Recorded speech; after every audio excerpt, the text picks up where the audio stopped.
बार बार ऐसा लगता है कि जैसे ही आप बाय करते हैं मार्केट गिर जाता है और जैसे ही आप सेल करते हैं मार्केट ऊपर भाग जाता है?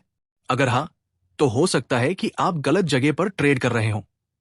मार्केट में बड़े प्लेयर्स यानी इंस्टीट्यूशंस किसी भी रैंडम जगह से ट्रेड नहीं करते। वे हमेशा डिमांड और सप्लाई जोन से ही मार्केट को मूव करते हैं। लेकिन सवाल यह है कि इन जोन्स को सही तरीके से आइडेंटिफाई कैसे करें? आज की इस वीडियो में मैं आपको बताने वाला हूं कि आप कैसे डेटा के आधार पर मार्केट के अंदर छिपे हुए डिमांड और सप्लाई जोन्स को आइडेंटिफाई कर सकते हैं। ये वही टेक्निक है जिसका इस्तेमाल कई प्रोफेशनल ट्रेडर्स और इंस्टीट्यूशंस करते हैं ताकि वे समझ सके कि मार्केट में असली बाइंग और सेलिंग कहां हो रही है। अगर आप भी सीखना चाहते हैं कि स्मार्ट मनी कहां एंट्री लेता है और कैसे आप भी उसी जगह से ट्रेड ले सकते हैं, तो इस वीडियो को आखिर तक जरूर देखिए। सबसे पहले समझते हैं कि डिमांड जोन और सप्लाई जोन होते क्या है। डिमांड जोन चार्ट पर वो एरिया होता है जहां बायर्स की प्रेजेंस सेलर्स के कंपैरिजन में ज्यादा होती है। इसका मतलब है कि जब भी प्राइस इस एरिया के पास आता है तो बायर्स एग्रेसिवली बाय कर सकते हैं, जिससे मार्केट में अपसाइड मूव आने की संभावना बढ़ जाती है। ठीक उसी तरह सप्लाई जोन चार्ट पर वो एरिया होता है जहां सेलर्स की प्रेजेंस बायर्स के कंपैरिजन में ज्यादा होती है। इसका मतलब है कि जब भी प्राइस इस एरिया के पास आता है तो सेलर्स अग्रेसिवली सेल कर सकते हैं, जिससे मार्केट में डाउन मूव आने की संभावना बढ़ जाती है। चार्ट पर जोन्स कैसे आइडेंटिफाई करें? इन एरियाज को चार्ट पर आइडेंटिफाई करने के लिए हम एक टूल का उपयोग करेंगे जिसका नाम है फिक्स्ड रेंज वॉल्यूम प्रोफाइल। यहां मैं आपको समझाने के लिए ट्रेडिंग व्यू के टर्मिनल पर निफ्टी का चार्ट उपयोग कर रहा हूं। यह टूल लगभग हर ब्रोकर टर्मिनल में मिल जाता है, लेकिन ध्यान रखें कि ट्रेडिंग व्यू के अलावा किसी भी ब्रोकर टर्मिनल में इंडिसेस के स्पॉट चार्ट पर वॉल्यूम डेटा नहीं मिलता। इसलिए यह टूल अन्य ब्रोकर टर्मिनल के इंडाइसेस के स्पॉट चार्ट पर काम नहीं करेगा। अब हम ट्रेडिंग व्यू टर्मिनल पर आ चुके हैं और हमने निफ्टी का चार्ट ओपन कर लिया है। लेफ्ट साइड में जो वर्टिकल टूल बार है उसमें 5वें आइकन को एक्सपैंड करें। वहां आपको मिलेगा fixed range volume profile tool. Fixed range volume profile क्या करता है? फिक्स्ड रेंज वॉल्यूम प्रोफाइल हमारे सिलेक्टेड प्राइस रेंज को कई छोटे प्राइस रेंजेस में डिवाइड कर देता है।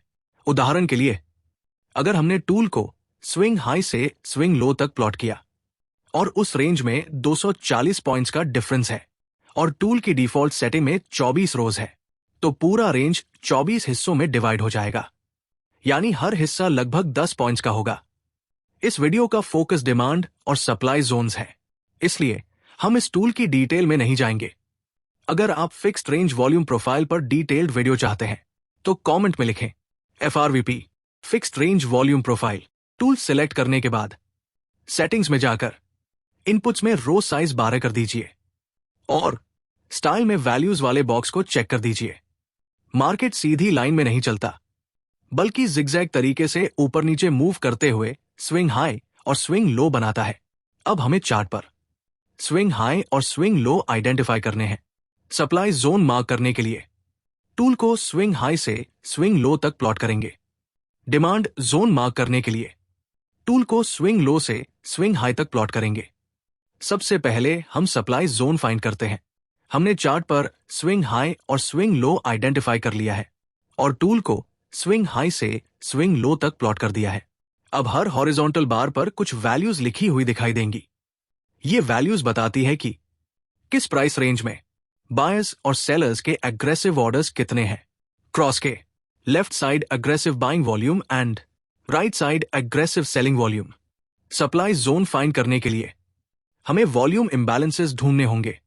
सप्लाई जोन के लिए वॉल्यूम इम्बैलेंस का मतलब है कम से कम 2 कंसेक्यूटिव प्राइस रेंजेस जहां selling volume and diagonally buying volume ratio कम से कम 3 या उससे ज्यादा हो। ऐसे प्राइस रेंजेस हमारे लिए सप्लाई जोन की तरह काम करेंगे, क्योंकि यहां सेलर्स का डोमिनेंस होता है और जितना ज्यादा रेशियो और ओवरऑल वॉल्यूम होगा उतना ही स्ट्रॉन्ग सप्लाई जोन बनेगा। डिमांड जोन मार्क करने के लिए टूल को स्विंग लो से स्विंग हाई तक प्लॉट करेंगे। अब हमें फिर से वॉल्यूम इम्बैलेंसेस ढूंढने हैं। डिमांड जोन के लिए वॉल्यूम इम्बैलेंस का मतलब है यहां हमें ऐसे 2 कंसेक्यूटिव रेंजेस खोजने हैं जहां buying volume and diagonally selling volume ratio कम से कम 3 या उससे ज्यादा हो। ऐसे रेंजेस हमारे लिए डिमांड जोन बनेंगे क्योंकि यहां बायर्स का डोमिनेंस होता है। अब इसे एग्जाम्पल से समझते हैं। यहां मैंने निफ्टी का 15 मिनट चार्ट लिया है।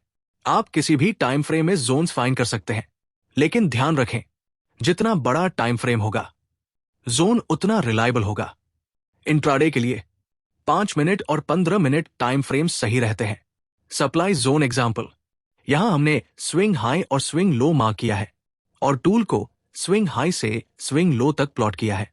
अब हमें देखना है कि जब मार्केट रिट्रेसमेंट में ऊपर आएगा तो कौन से प्राइस जोन से मार्केट रिवर्स हो सकता है। वही सप्लाई जोन्स होंगे। यहां हम देख सकते हैं कि सेलिंग वॉल्यूम 148.92 मिलियन और diagonally buying volume 13.19 million.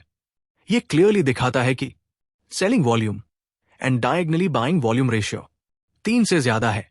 13.19 million buying orders price को ऊपर पुश करेंगे, लेकिन 148.92 मिलियन सेलिंग वॉल्यूम प्राइस को ऊपर जाने से रोक सकता है। इसीलिए यह एरिया स्ट्रॉन्ग सप्लाई जोन बन सकता है।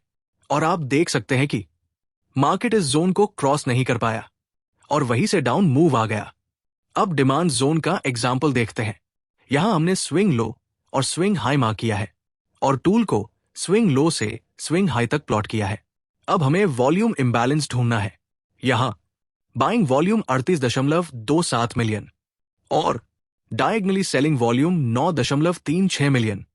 यह दिखाता है कि buying volume and diagonally selling volume ratio 3 से ज्यादा है। इसका मतलब यहां बायर्स का डोमिनेंस है, इसलिए यह प्राइस रेंज डिमांड जोन की तरह काम कर सकती है। और आप देख सकते हैं कि मार्केट उस जोन को ब्रेक नहीं कर पाया और वहीं से स्ट्रॉन्ग अप मूव आया। आने वाली वीडियोस में हम इंट्राडे ट्रेडिंग के एग्जाम्पल्स भी देखेंगे।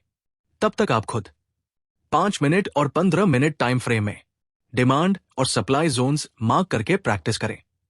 अगर कोई डाउट हो तो कमेंट सेक्शन में जरूर लिखें। धन्यवाद। अगर आपको यह वीडियो पसंद आया हो तो लाइक, शेयर और सब्सक्राइब जरूर करें, क्योंकि आपका सपोर्ट ही हमें ऐसे वैल्यूएबल ट्रेडिंग कंटेंट बनाने के लिए मोटिवेट करता है।